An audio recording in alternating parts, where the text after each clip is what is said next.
Good evening everyone.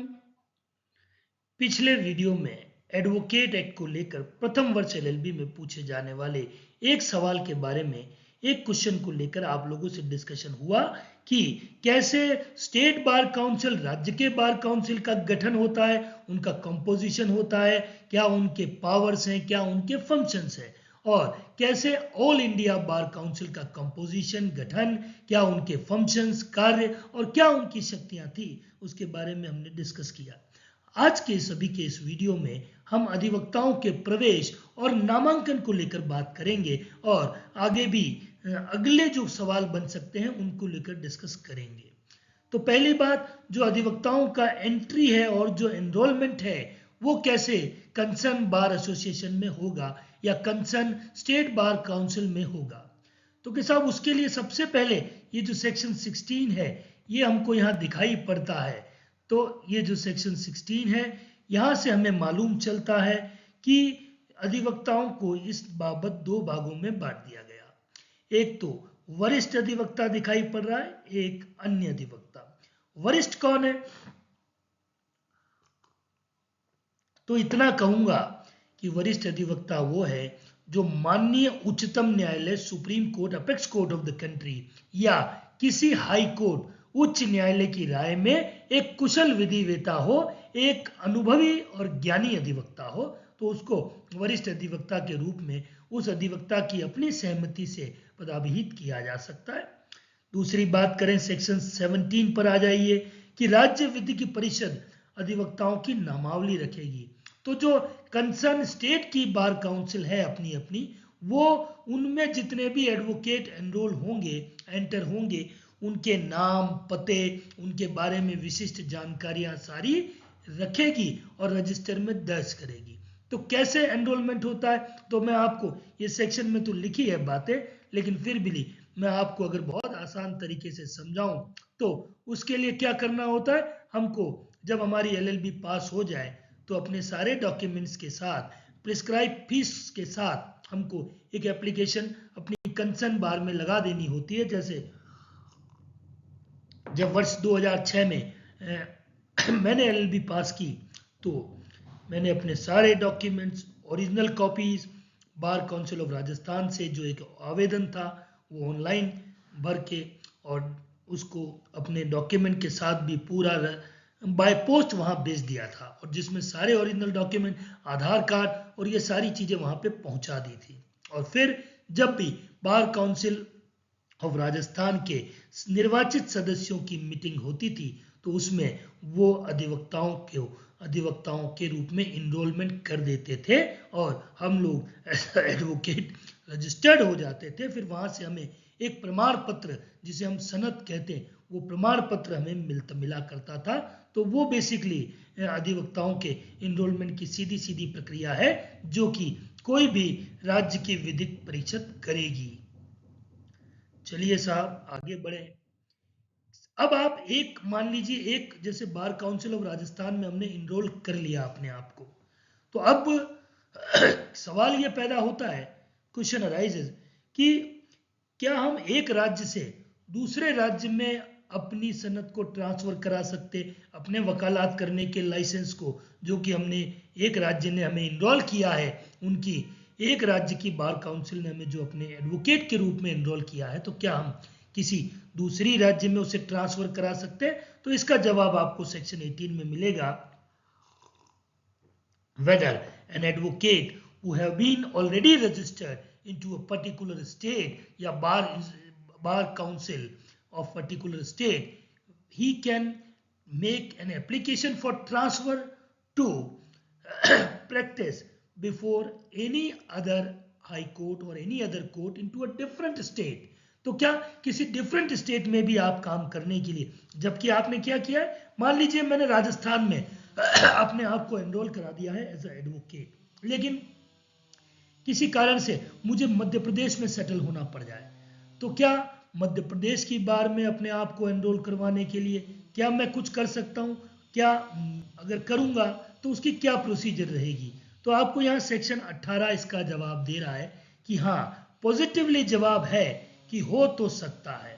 करना क्या पड़ेगा कि साहब इसके लिए हमको जो एप्लीकेशन लगानी पड़ेगी, ये जो आवेदन करना पड़ेगा, ये आवेदन सीधा हमें भारतीय विधिक परिषद अर्थात बार काउंसिल ऑफ इंडिया के सामने करना पड़ेगा। तो बार काउंसिल के सामने हम एप्लीकेशन लगाएंगे कि साहब अब राजस्थान में नहीं, अब हम करना चाहते हैं प्रैक्टिस मध्य प्रदेश में।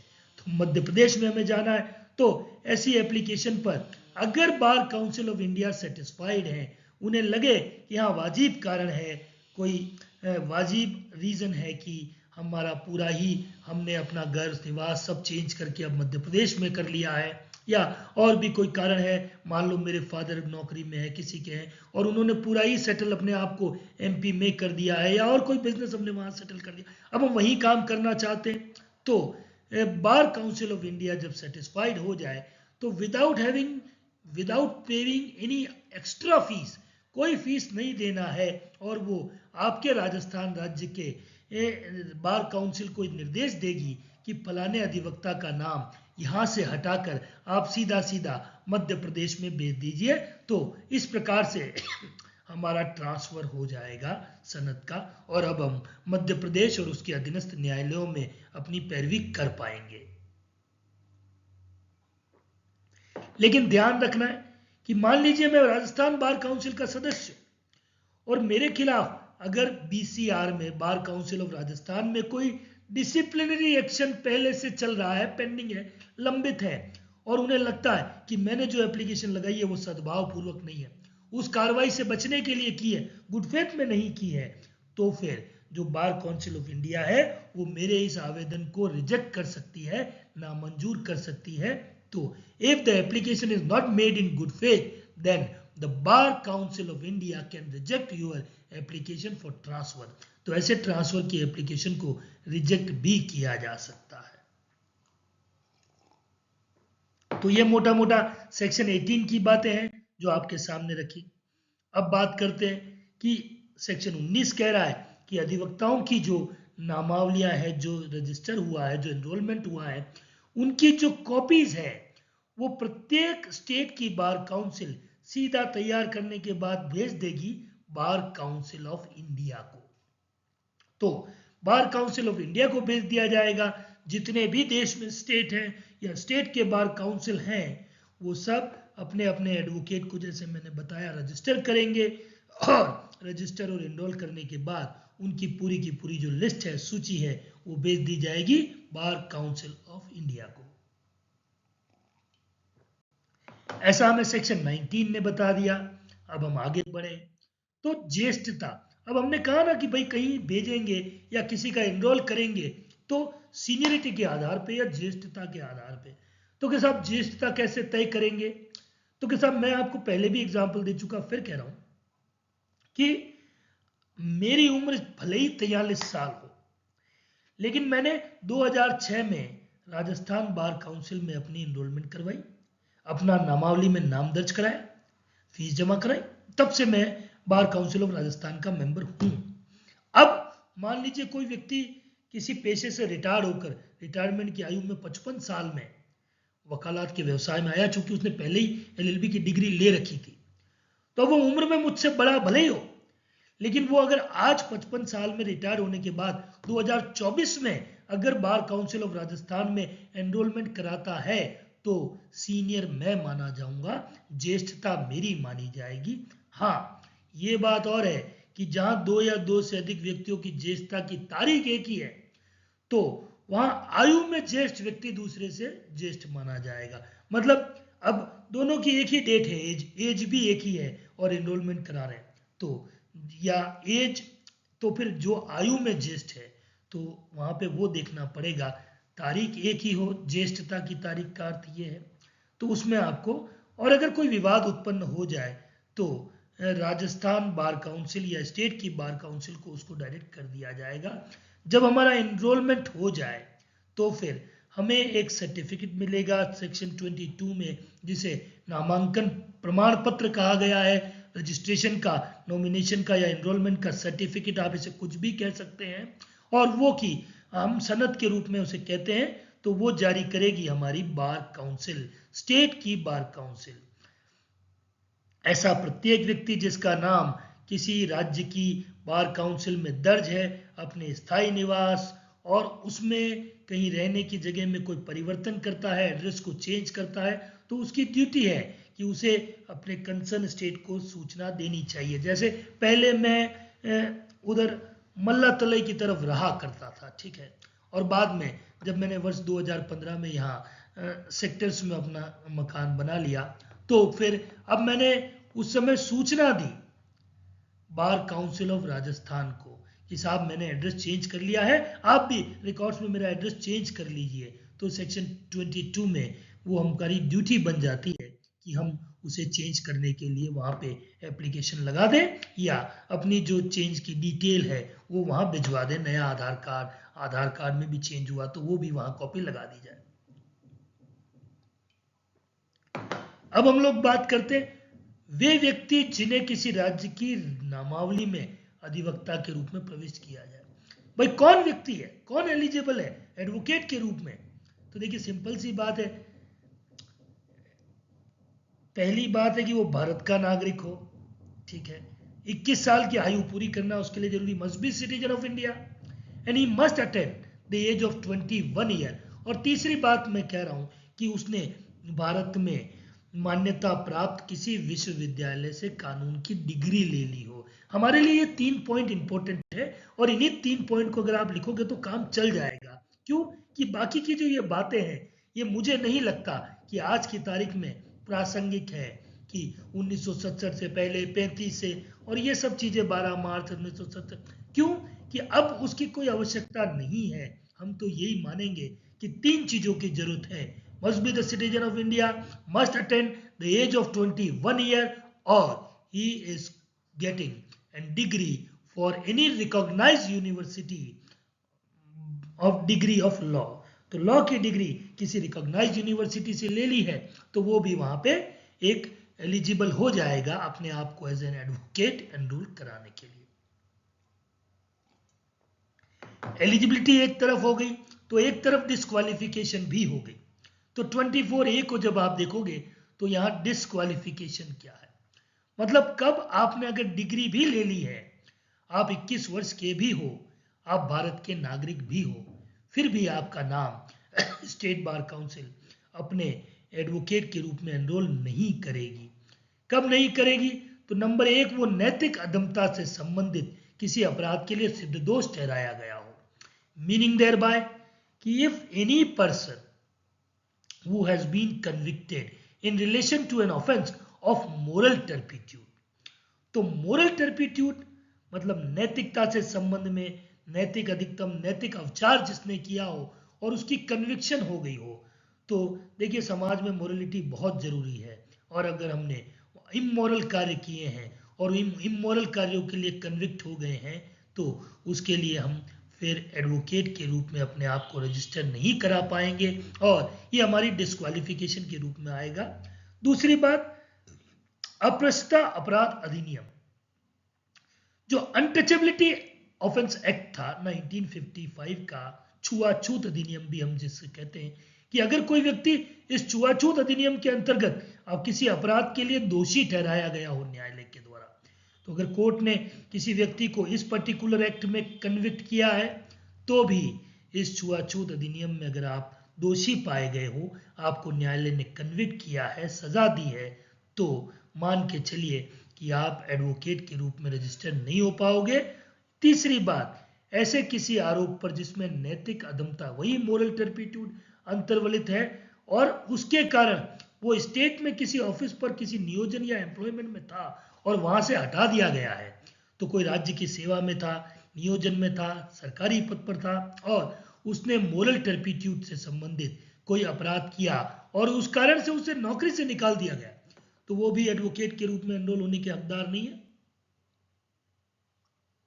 आगे बात करें कि भाई ये जो भी डिस्क्वालिफिकेशन है, तो जब भी व्यक्ति कन्विक्ट हो जाए तो उससे ये यहां आप देखिए कि 2 साल तक के लिए ही रहेगी, 2 वर्ष की समाप्ति के पश्चात ये डिस्क्वालिफिकेशन प्रभावी नहीं होंगे।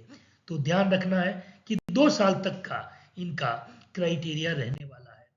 आगे बात करें कि मान लीजिए आपने किसी बार काउंसिल किसी राजस्थान की बार काउंसिल या किसी अन्य राज्य स्टेट बार काउंसिल में अपने आप को एनरोल करने के लिए एप्लीकेशन लगाई, लेकिन आपकी एप्लीकेशन एक बार रिजेक्ट कर दी गई, इनकार कर दी गई, रिजेक्शन ऑफ एप्लीकेशन हो गया, तो क्या आप अपने आप को किसी दूसरी स्टेट की बार काउंसिल में रजिस्टर्ड करा सकते हो? तो कि साहब करा तो सकते हो, लेकिन कुछ परिस्थितियां ऐसी हैं, उसके अलावा नहीं हो सकता ये काम। तो देखिए, जहां किसी राज्य विधिज्ञ परिषद ने अपनी नामावली में किसी व्यक्ति को अधिवक्ता के रूप में प्रवेश के लिए आवेदन को इनकार कर दिया है, मतलब कि you have produce an application before any state bar council and they have rejected once, वहां कोई भी अन्य राज्य विधिज्ञ परिषद ऐसे व्यक्ति का आवेदन अपनी नामावली में अधिवक्ता के रूप में प्रवेश के लिए उस राज्य विधिज्ञ परिषद की जिसने आवेदन नामंजूर किया था एंड तथा भारतीय विधिज्ञ परिषद की लिखित पूर्व सम्मति के बिना ग्रहण नहीं करेगी। तो वंस अगर रिजेक्ट हो गई है तो कब वो एडमिशन होगा उसका, कि जब जो पर्टिकुलर स्टेट की बार काउंसिल है वो लिखित में राइटिंग में कंसेंट दे दे एंड उसके साथ साथ जो बार काउंसिल ऑफ इंडिया है वो भी राइटिंग में कंसेंट दे दे, तो ही आपको कोई और बार एसोसिएशन भी या कोई और स्टेट बार भी रजिस्टर्ड करेगी। तो सिंपल सी बात है, सेक्शन 27 का बहुत सिंपल मीनिंग कहूं तो एक बार अगर आपकी एप्लीकेशन रिजेक्ट हो गई तो दो ही रास्ते हैं या एक ही रास्ता है वापस एप्लीकेशन एडमिट करने का। क्या करना होगा, आपको पूर्व सम्मति लेनी होगी, प्रायर कंसेंट लेनी होगी, किसकी? एक तो उस स्टेट बार काउंसिल की जिसने कि रिजेक्ट किया है आपकी एप्लीकेशन, और दूसरा बार काउंसिल ऑफ इंडिया की। तो अगर इन दोनों की आप कंसेंट लेकर आते हो तो आपका एप्लीकेशन अगर एक बार इनकार भी हो जाए, रिजेक्ट भी हो जाए, लेकिन फिर भी ग्रहण किया जा सकता है। आगे बढ़े। अब मान लिए अधिवक्ताओं का जो आचरण है वो ठीक नहीं है, वो अवचार करते हैं, कंटेम्प्ट करते हैं और कोई मिसकंडक्ट करते हैं, तो उनके लिए क्या प्रोविजन है, तो कि साहब उनको क्या पनिशमेंट मिल सकती है, और ये जो हमारी बार काउंसिल ऑफ स्टेट है और बार काउंसिल ऑफ इंडिया है वो उनके लिए क्या क्या कड़े एक्शन ले सकती है।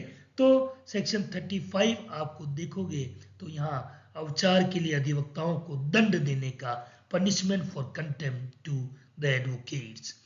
तो साहब अगर आपकी कोई शिकायत करता है, जनरली अधिवक्ता अवचार कहाँ करते हैं, कंटेम्प्ट कहाँ करते हैं, क्योंकि अधिवक्ताओं का तो घर ही कोर्ट है, ठीक है, तो मान के चलिए तो वो कोर्ट में ही उनका अवचार होता है ज्यादातर, जहां किसी शिकायत की प्राप्ति पर या अन्यथा, देखिए या तो आपके खिलाफ कोई शिकायत आए या अदरवाइज भी हो सकता है, किसी राज्य विधिक परिषद के पास ये विश्वास करने का कारण है, किसके पास? आपकी कंसर्न स्टेट काउंसिल के पास, जैसे बार काउंसिल ऑफ राजस्थान के पास या तो कोई शिकायत मिली है या अदरवाइज उनको ये रीजन टू बिलीव है कि कोई एडवोकेट जो उनके यहाँ पे रजिस्टर्ड है अपने प्रोफेशनल मिसकंडक्ट करता है या अन्य कोई मिसकंडक्ट करने का दोषी पाया गया है, तो वहां पर वो उस मामले को, उस शिकायत को निपटाने के लिए जो एक डिसिप्लिन कमिटी है, जो कि पिछले वीडियो में मैंने आपको बताया, तो डिसिप्लिन कमिटी को उस एप्लीकेशन को सीधा फॉरवर्ड कर दिया जाएगा। तो शिकायत जो है वो आपके स्टेट की बार काउंसिल कहाँ भेज देगी? डिसिप्लिन कमिटी को भेज देगी। अब ये जो डिसिप्लिन कमिटी है तो वो अपना काम आगे करेगी। राज्य विधिक परिषद अपनी अनुशासन समिति के समक्ष लंबित किसी भी कार्रवाई को स्वप्रेरणा से हितबद्ध व्यक्तियों को किए गए आवेदन पर वापस भी ले सकती है। मान लीजिए अगर शिकायत की है बार काउंसिल ऑफ स्टेट ने, तो वो अपनी शिकायत को या तो सो मोटो वापस ले सकते हैं या कोई इंटरेस्टेड पर्सन उन्हें एप्लीकेशन दे तो वापस भी लिया जा सकता है। जो सेकंड पॉइंट है वो ये कह रहा है कि राज्य की जो स्टेट की जो बार काउंसिल की जो डिसिप्लिनरी कमिटी है वो उस शिकायत को सुनने के लिए एक तारीख फिक्स करेगी, it will fix a date, और उसकी सूचना संबंधित ऐसे व्यक्ति को या अधिवक्ता को देगी जिसके खिलाफ शिकायत है, क्योंकि उसे भी सुनवाई का अवसर देना है, opportunity of being heard must be given, तो ये भी करना है, और जो वहां उस स्टेट का एडवोकेट जनरल है उसको भी उसका नोटिस दिया जाएगा। किसका नोटिस देंगे? डेट ऑफ हियरिंग का। ये कौन हियरिंग कर रहा है? तो ये हियरिंग कर रही है डिसिप्लिनरी कमिटी कर रही है। आगे बढ़ते हैं। राज्य विधिक परिषद की जो डिसिप्लिनरी कमिटी है, जो स्टेट बार की जो डिसिप्लिनरी अनुशासन समिति है, ये संबंधित अधिवक्ता महाधिवक्ता को सुनवाई का अवसर देने के बाद उसके खिलाफ क्या क्या एक्शन ले सकती है। तो पहली एक्शन ये है, या पॉजिटिव एक्शन कह दे तो ये कर सकती है कि उसकी शिकायत को खारिज कर सकती है। जिस भी व्यक्ति ने शिकायत की आपके खिलाफ उसे रिजेक्ट कर सकती है और आपको क्लीन चिट दे सकती है। ठीक है। दूसरी बात, अगर आपकी शिकायत पे उन्हें लगे कि ना सच में आपने कोई अवचार किया है, मिसकंडक्ट किया है, तो आपको दंड भी दिया जा सकता है। तीसरी बात, दंड क्या हो सकता है? तो दंड के अलावा भी आपको प्रैक्टिस करने के लिए आपकी जो सनद है, आपका जो एडवोकेट का लाइसेंस है, ये यहाँ देखिए निलंबित कर सकेगी, यानी कि उसे सस्पेंड किया जा सकता है। कितने पीरियड के लिए? जितना आपका स्टेट की बार काउंसिल उचित समझे। और एक बार जब आपकी सनद सस्पेंड हो गई तो उस अधिवक्ता का नाम अधिवक्ताओं की उस सूची से जो आपने एनरोलमेंट कराया था वहां से हटा दिया जाएगा। ठीक है। तो कई बार 6 महीने के लिए सस्पेंशन किया जाए, कई बार साल भर के लिए सस्पेंशन किया जाए, और कुछ लोगों का मिसकंडक्ट अगर बहुत ग्रेटर नेचर का है तो फिर उन्हें बिल्कुल ही वकालत करने से रोका जा सकता है।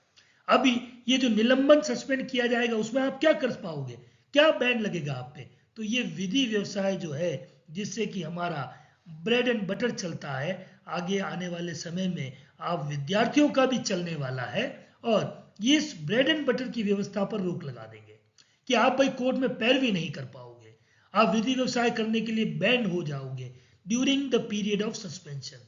अगर आपको जितने भी पीरियड का सस्पेंशन दिया है तो आप उस पीरियड में प्रैक्टिस के लिए डिस्क्वालिफाइड हो जाओगे।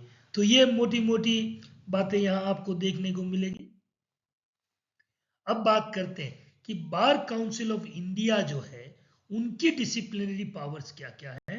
जो बार काउंसिल ऑफ इंडिया है, जो देश की बार काउंसिल है, भारतीय विधिज्ञ परिषद है, वो क्या कर सकती है? तो साहब वो भाई लगभग प्रोसीजर वही है और लगभग चीजें भी वही है कि अन्यथा विश्वास करने का कारण है कि हमारा कोई रजिस्टर्ड एडवोकेट है, उसने कोई मिसकंडक्ट किया है या उसका दोषी रहा है, तो वे भी डिसिप्लिनरी कमिटी जो उनकी डिसिप्लिनरी कमिटी है उसे पूरी शिकायत कर देगी फॉरवर्ड।